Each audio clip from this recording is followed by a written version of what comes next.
지난 시간에 이제 그 구속 언약의 두 번째 시간으로 이제 구속 사역에 나타난 삼위일체에 대해서 말씀을 드리다가 좀 시간이 많이 지나서 중간에 끊었었어요. 그래서 정리를 좀 하면 앞에 부분을 이제 간단하게 정리를 하고 이어서 말씀을 드리겠습니다. 그래서 구속 언약은 인간의 타락 이전에, 곧 창세전에 성삼위 하나님께서 체결하신 언약이었다. 이 부분을 말씀을 드렸죠. 이 언약을 체결함에 있어서 한 위격이 다른 위격보다 탁월하거나 또는 높거나 아니면 낮거나, 그래서 한 위격이 주관해서 어쩔 수 없이 그렇게 체결한 것이 아니라 새 위격이 자유로운 결정에 의해서 이렇게 언약이 체결되었다는 것이죠. 그래서 구속 언약과 구속 사역에 있어서 각 위격이 담당하는 역할이 다르지만 하나의 궁극적인 목적을 향해 그 언약이 체결되었다. 그것은 바로 하나님의 영광을 위한 것이라고 말씀을 드렸습니다. 특별히 이제 구속 사역을 이루기 위해서 큰 대가를 지불하시는 역할을 하신 분이 계신데 그 역할은 이제 성자 하나님에게 지정되었다는 것이죠. 그래서 성자이신 예수 그리스도의 구속 사역의 대가로 믿는 자들에게 무엇을 주기로 예정이 되어 있다고 말씀드렸습니다. 그것이 이제 믿는 자들에게 예정되어 있던 첫 번째가 바로 뭐였냐면 영원한 생명. 그리고 우리가 신앙생활에서 가장 필요로 하는 그리스도와의 연합, 그리고 그 영광스러운 그 부활하신 그리스도의 몸에 참여할 수 있는 그런 은혜가 예정되어 있다는 것이죠. 이제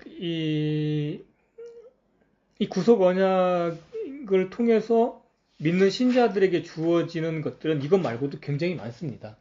그죠? 가장 우리가 쉽게 생각할 수 있는 것은 바로 이제 죄들의 사함, 속죄함, 그리고 그 속죄를 통해서 우리가 하나님과 화해를 이루는 거죠. 그래서 하나님 앞에 언제라도 나아갈 수 있는 새롭게 산 길이 열려져 있어서 하나님과 화평을 누릴 수 있는 그런 게 언약의 결과로 예정되어 있는 것이죠. 그리고 그 하나님을 믿고 예수 그리스도를 받아들인 자들에게는 하나님의 아들들이 되는 그런 특권이 이제 예정되어 있었고, 또 뿐만 아니라 그러니까 율법 행위 언약에서는 율법을 통해서는 그 율법 아래에 있는 자들이 율법을 지켜서 의를 이제 가져야만 하지만, 이 구속 언약, 새 상속 언약 아래에서 믿음을 갖게 된 자들은 예수님께서 참 인간으로 오셔서 이루신, 그래서 그분이 갖고 계신 의를 우리한테 전가시켜 주는 겁니다. 그죠? 그러니까 율법 아래에 있는 자들은 자기가 성취해야 할 의가 있어요. 그렇지만 이 언약을 통해서 우리가 받게 되는 그 의는 우리가 더 이상 개선시키거나 완성시킬 의가 아니라 이미 완성된 의, 예수님으로 말미암아서 완성된 그 의를 우리에게 전가시켜 주는 것이죠. 그렇기 때문에 그 의를 가졌기 때문에 하나님께 참으로 만족이 되고 하나님께서 받아주실 수가 있는 것입니다. 물론 이제 이 전가된 의가 우리가 그리스도와 연합을 통해서 이제 그러니까 그 객관적으로 가지고 있는 그 의가 우리의 삶을 통해서 경험적 의로 나타나야 될 일을 우리가 해야 되는 것이죠. 그게 이제 신앙생활을 해 나가는 것입니다. 이렇듯 구속 언약을 통해서 이 삼위 하나님께서 항상 이 언약을 체결하시고 이루시고 그거를 보존하시고 영원히 지속되게 하시는 그 일들에 있어서 삼위 하나님께서 함께하고 계시다라는 것을 우리가 이제 지난 시간에 살펴봤어요. 또 요한의 침례를 통해서 요한의 침례는 예수님께서 이제 공생애를 시작하는 이제 그 시작을 알리는 그런 이제 어떻게 보면 대관식 같은 건데, 그 요한의 침례 속에서도 삼위 하나님께서 함께 하시는 것을 우리는 볼 수 있습니다. 마태복음 3장에 보면 이제 그런 말씀이 있죠. 이러한 원리, 이 구속 언약의 원리, 이러한 구속 언약의 원리는 삼위 하나님이 각자의 직임을 수행하는 것, 즉, 그러니까 이 구속 언약이라고 하는 하나의 언약이겠지만 그 언약 아래에서 각자 삼위 하나님께서 각자의 직임, 각자가 맡은 일들을 수행을 하는 것은 성령 하나님께서 성도들에게 은사를 주실 때 그 은사의 특성과도 매우 유사한 측면이 있어요. 무슨 얘기냐면 각 사람에게 성령님께서 은사를 나누어 주시는데 그 은사는 차별이 없지요. 그러니까 삼위 하나님이 동등하시면서도 차별이 없는 것처럼 성도들에게 주어진 그 은사도 다양하지만 차별이 있는 건 아니라는 거예요. 그러니까 각자에게 부여된 그 은사를 나타낼 때 그것이 존중받고 또 그 은사가 마음껏 교회 안에서 발휘되도록 나타나도록 하는 것이죠. 그러니까 삼위 하나님께서 일하시는 것은 삼위 하나님께서 이렇게 구속 언약을 통해서 일하시는 내용들은 어떤 종속 관계가 있어서 그런 것이 아니라 굉장히 아름답고 자율적으로 그런 일들이 이루어진다는 거예요. 그런데 구속 언약을 이루시는 실제적 구속 사역이 있어서는 새 위격 중 한 분이신 성자만이 엄청나게 낮아짐 속으로 들어오십니다. 그래서 그분의 낮아지심을 통해서 성자는 성부께 새로운 종속 관계가 형성이 돼요. 그래서 성육신하신 그 성자께서는 아버지의 종으로서 이 땅에서 일을 하셨죠. 그리고 율법 아래에 놓이셨고 피조물인 육체를 갖고 이 땅에 오셨습니다. 그렇기 때문에 그 낮아지심으로 말미암는 새로운 관계가 형성이 되고 그 낮아지심으로써 그 낮아짐의 위치에서 마땅히 해야 할 일들이 있기 때문에 그러니까 그분이 성자께서 육체로 오셨기 때문에 인간의 일을 하셨던 것이죠. 그런데 이 성자 하나님의 이러한 낮아지심이 없었다면 어떻게 될까요? 아무도 구원받을 수 있는 사람이 없는 거예요. 그리고 앞으로 영원히 계획하신 새하늘과 새 땅도 마련될 수가 없는 거예요. 그래서 우리가 전에도 살펴봤지만 그 예수 그리스도께서 으뜸이 되려 하십니다. 으뜸이라는 게 뭐라고 말씀드렸냐면 가장 근간이 되는 기초가 되고 머리가 되시는 거죠. 그래서 그 영원 세계에서는 바로 예수님이 기초가 되고 예수님이 머리가 되는 세상, 그게 새하늘과 새 땅에서 펼쳐질 세상이라는 것이죠. 그래서 이 성자께서 낮아지심, 그분의 비하의 상태, 낮아짐의 상태로 들어오심으로 말미암아서 원래 그분이 가지고 있는 본질적 영광을 누리지 못한 것이 실제입니다. 그래서 그 예수님께서는 죄가 없으심에도 불구하고 죄인 취급을 받으셨고 또 죽기까지 순종하시는 삶을 사셨습니다. 이러한 낮아지심으로 말미암아서 이 성자 예수님께서는 큰 권리를 아버지로부터 이제 부여받게 되죠. 그것은 그 세상을 심판할 권한, 그리고 믿는 자들에게 성령님을 보내실 수 있는 권한을 갖게 됩니다.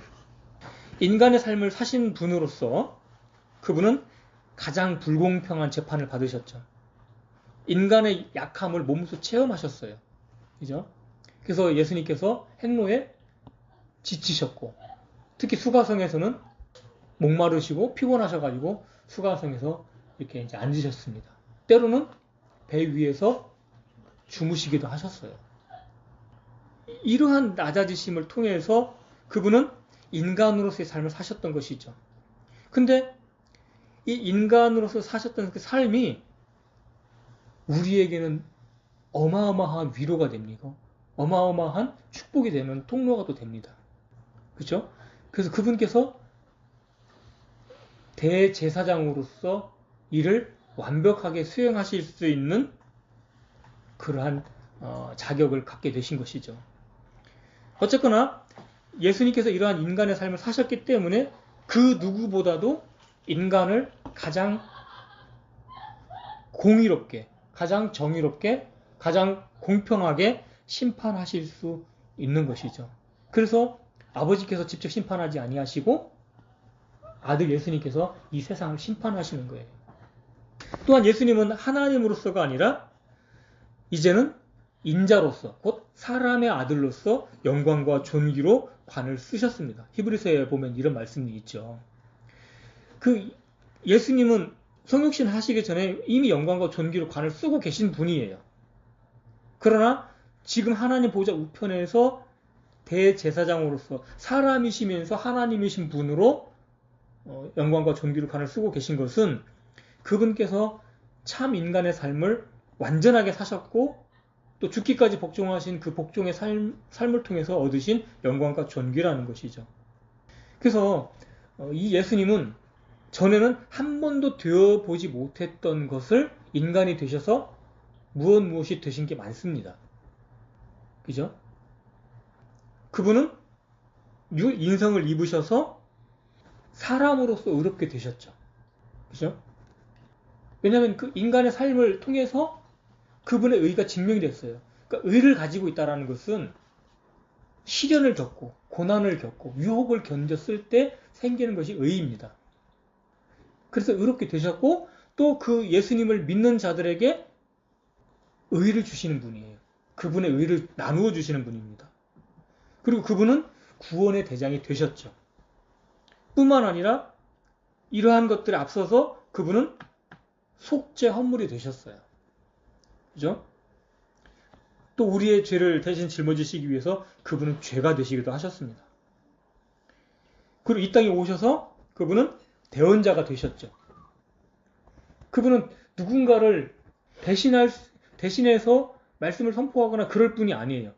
그분 하나님이시기 때문에. 그러나 그분은 사람이 되셔서 대언자가 되셨고 사도가 되셨죠.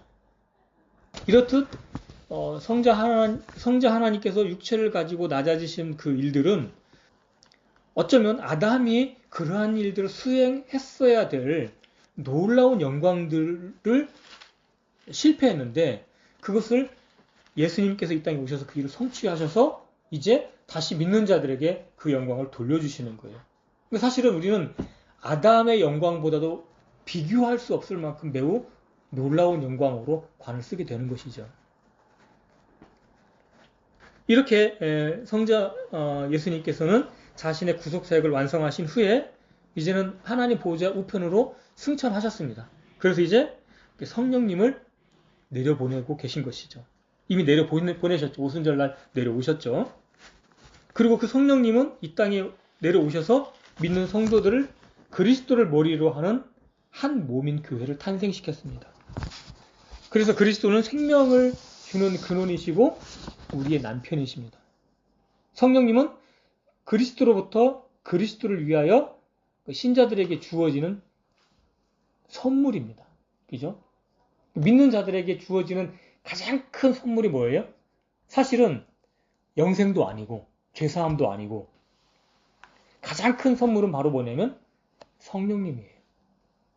성령님보다 더 크신 분이 있어요? 성령님보다 더 존귀하신 분이 있어요? 없죠. 하나님이 그 자체시니까. 그분을 선물로 주셨잖아요. 그죠? 그러니까 우리가 뭐 이런저런 기도를 하지만 사실은 하나님께서는 주실 수 있는 거 다 주셨어요. 사실은. 왜냐하면 하나님 자신을 우리에게 주셨기 때문에. 사실상 성령님은 교회의 시작을 위한 위격이시고 또 그리스도의 몸에 연합할 수 있게 만드는 유일하신 분입니다. 따라서 사실상 이 성령님은 교회의 본질이자 내용이시죠. 그래서 성령님의 임재가 충만한 교회가 참다운 교회가 되는 것입니다.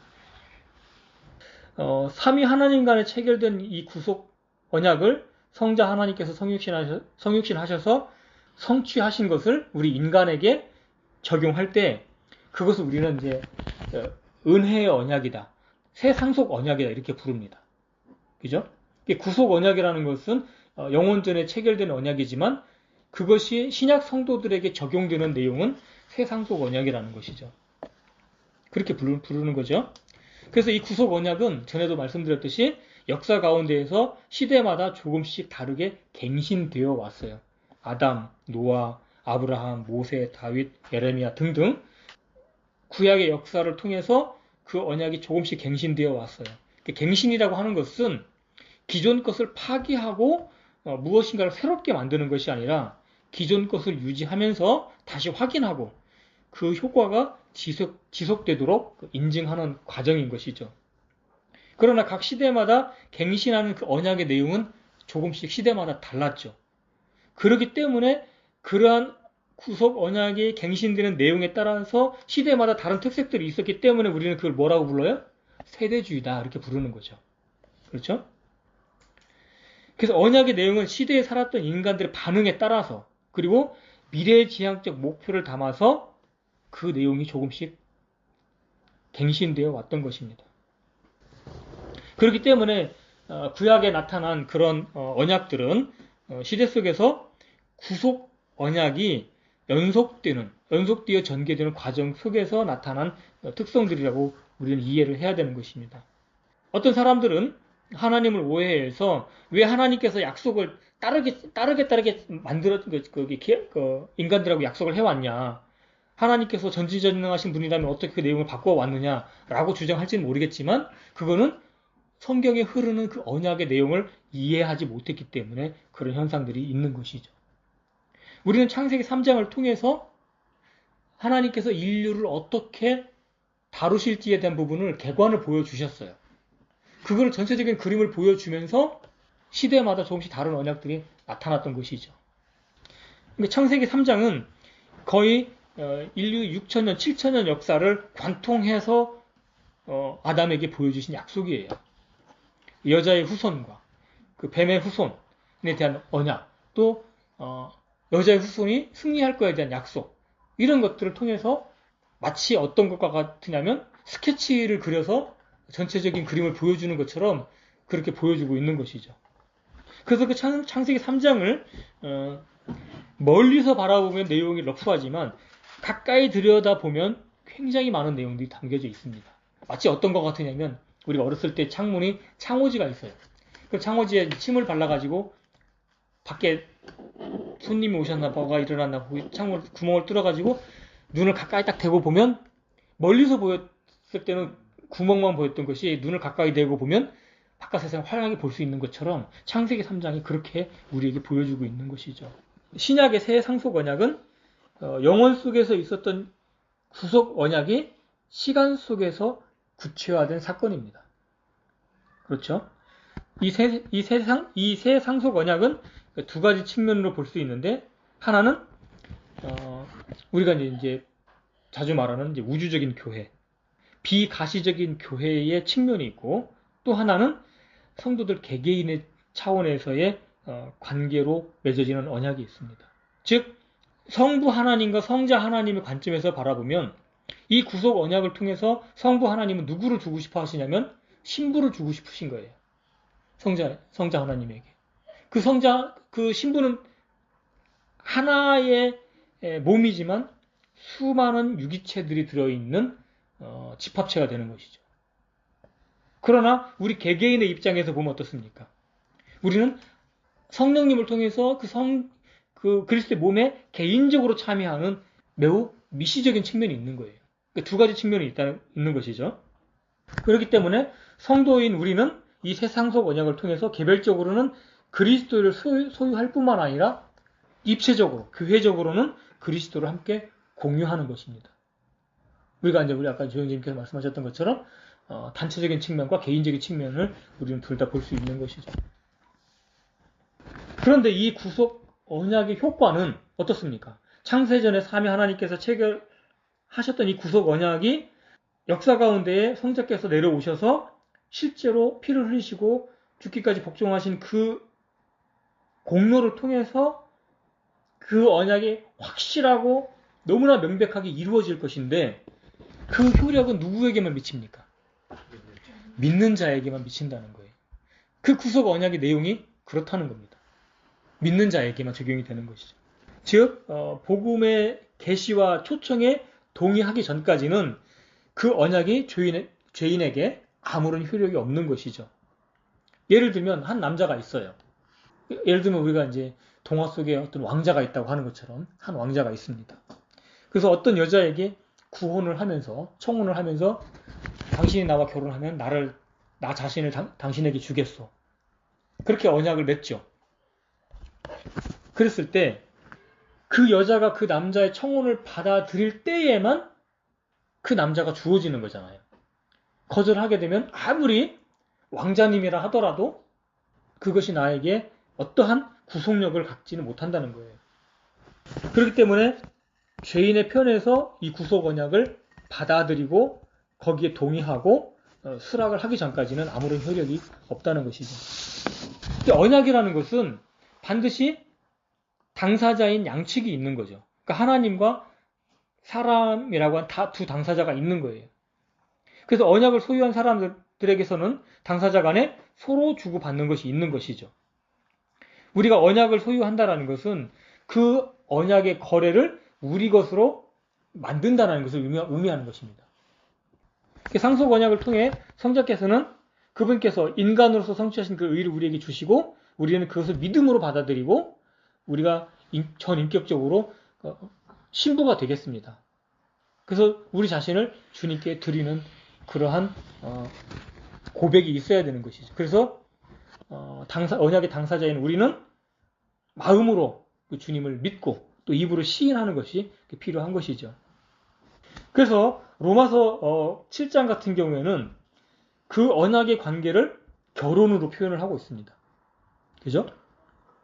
그리고 우리의 옛 남편이 십자가에서 죽었고, 그죠? 옛 남편이 누굽니까? 우리의 육신. 그죠? 우리 육신이 십자가에서 죽었고, 이제는 새 남편이신 그리스도께 결혼한 상태가 되는 것입니다. 사도 바울도 너희를 순결한 한 처녀로 그리스도께 드리기 위해 한 남편에게 너희를 정혼시켰다라고 이야기하고 있습니다. 이처럼 이제 그 언약은 당사자 간에 있고 그 당사자가 그거를 수용하고 받아들일 때야만 그 언약이 구속력을 갖게 되는 거예요. 그러나 이 언약의 구속력이라는 것이 인간들이 맺은 그 언약하고는 차원이 다르게 삼위 하나님께서 확정하신 거기 때문에 변치 않고 영원한 효과가 있다는 것이죠. 그런데 이스라엘은 성부 하나님의 아내라고 표현했습니다. 그것은 어떤 조건에 따른 거였어요? 행위 언약에 따른 거였어요. 그래서 너희가 율법을 지켜 행하면 이라는 단서가 붙어 있는 것이죠. 그죠? 그럼에도 불구하고 이 언약이 어떻게 됩니까? 예레미야 31장에서는 새 언약으로 갱신됩니다. 그죠? 그래서 나중에 대환란 끝에 하나님께서 일방적으로 이제 성령님을 부어주셔서 그들을 회개시키시고 그들을 다시 받아주시죠. 그러한 일이 가능하게 하는 게 뭐예요? 바로 그리스도께서 흘리신 보혈이 없으면 그게 불가능한 겁니다. 그렇기 때문에 히브리서에서는 예수님을 새 언약의 중보자라고 표현하고 있어요. 뿐만 아니라 우리 신약 성도들에게는 새 상속 언약의 중보자라고 얘기를 하고 있습니다.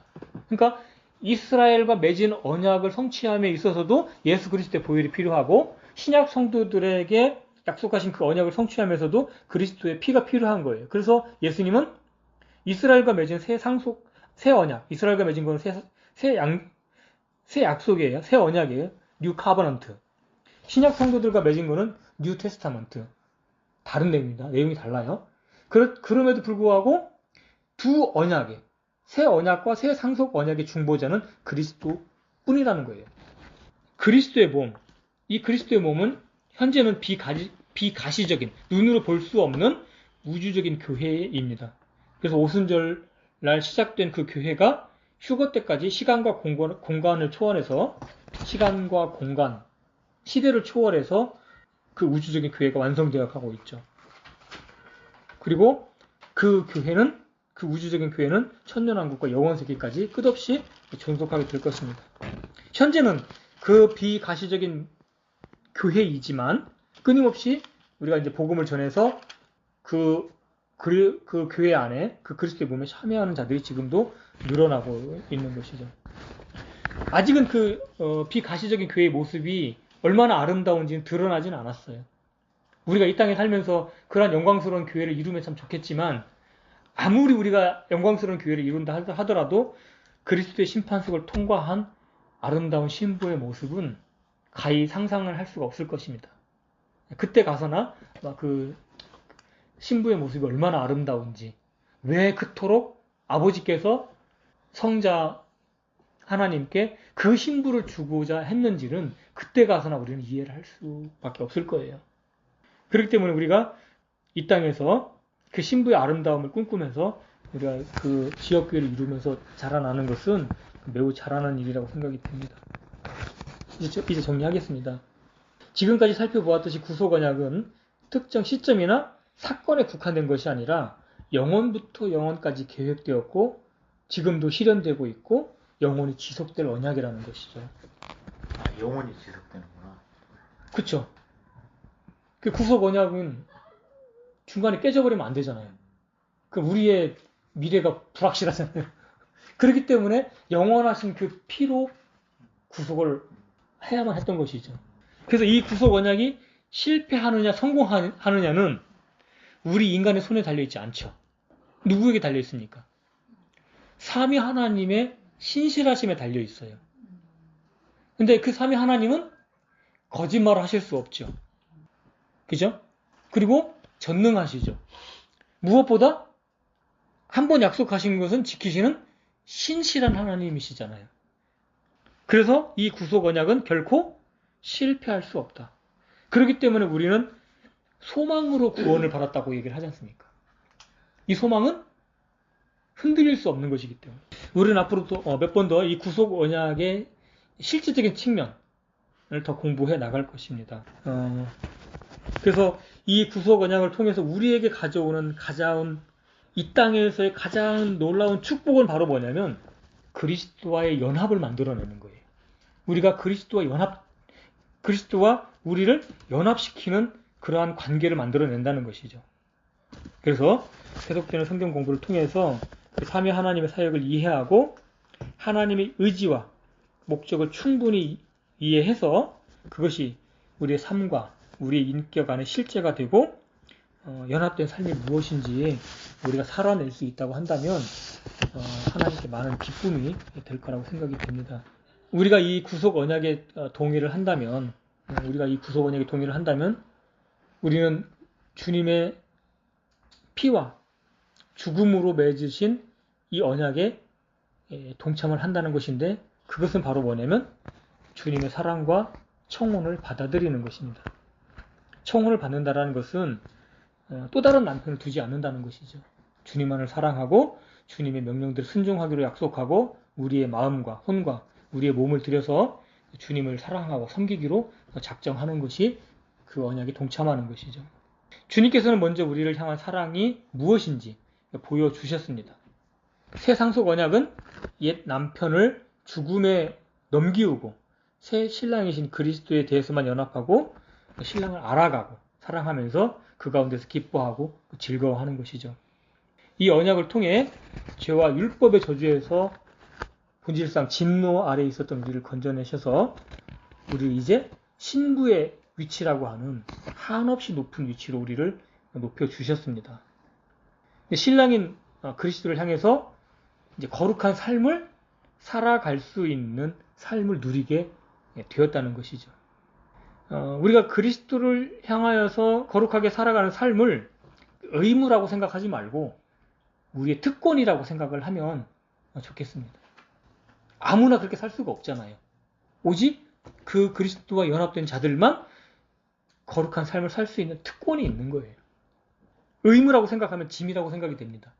그러나 특권이라고 생각하면 내가 마땅히 누려야 될 것이라고 생각을 하기 때문에 우리 마음의 태도가 달라질 거라고 생각이 듭니다. 우리가 이 구속 언약을 통해서 이제 전체적인 어떤 그 하나님의 경륜에 대한 부분을 우리가 이제 주마 간산식으로 이렇게 쭉 살펴봤습니다. 이제 다음 시간에는 이제 성자 예수님께서 그 구속 사역을 이루는 실제에 대한 부분을 조금 더 다루고 그 다음 시간에는 그 그리스도와 연합에 대한 부분으로 이렇게 조금 더 이야기를 진행해 나가려고 합니다. 오늘은 여기까지 하겠습니다.